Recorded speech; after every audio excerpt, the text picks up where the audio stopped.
ورحمة الله وبركاته. وياكم أحمد من قناة أحمد أكسكر. رجعنا لكم فيديو جديد. الفيديو مالتنا اليوم مغامرات الرعب الحلقة الثالثة. طبعا شباب وعدتكم أنزل حلقة عنها ولكن شوية متأخر وما عندي تفكيرات بهاي الأيام، وسامحوني جدا جدا سامحوني. اليوم شباب حلقتنا تتحدث عن الجن. طبعا شباب الجن انتم تعرفون ان الجن يعني ما حد يشوفه، لكن الكاميرات يشوفه او بعض الناس يشوفوه. الارواح الجن. اكو ملعب يعني مباشر عادي هيجي، وفجأة شافوا وراح شوفوا. لقطت يعني كاميرات، شافت الكاميرات راح شوف المقطع. Saca al arquero, le pega fuerte a la pelota. Vaca, se termina el encuentro de ida, octavo de final, Copa Bristol Libertad. Ningún amonestado. Saca al arquero, le pega fuerte a la pelota. Ningún amonestado. شباب شفتوا المقطع كان جدا مرعب. يعني اكو ناس قالوا هذا عاد يركض، لكن الدرج هذا اللي قاعد بيه ضيق، يعني لو ركضت تنشق رجليك. شلون تيج واحد سرعة، وحتى لو واحد انزعج ولا واحد انزعج هذا متلاعبي، الله أعلم.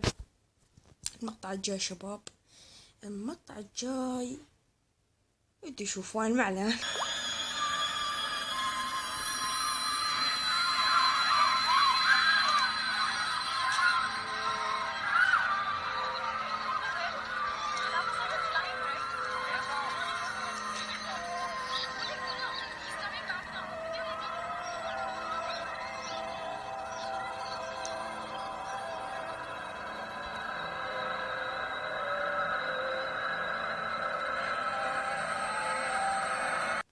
اوك شباب شفت المقطع كان جدا مرعب.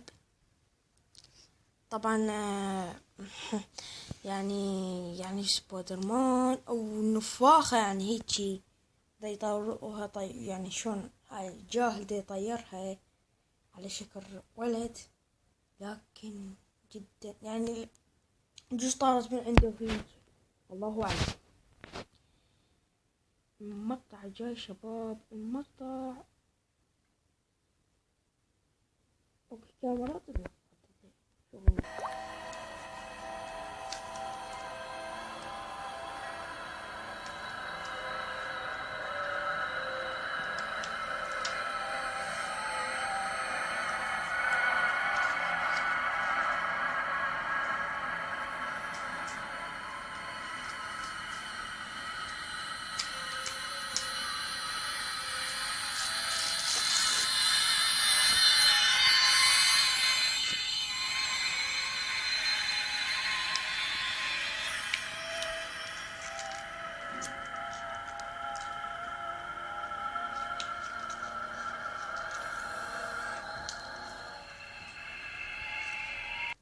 اوكي شباب شفت المقطع. طبعا وصلت الحدها يعني واحد يتمشى، يعني فشي واحد شاف سواد قدامي فقد الولد يعني راح. اوكي شباب وصلنا لنهاية المقطع. اتمنى المقطع يعجبكم، لا تنسى لايك واشترك بالقناة. معكم احمد اكس كرافت، مع السلامة.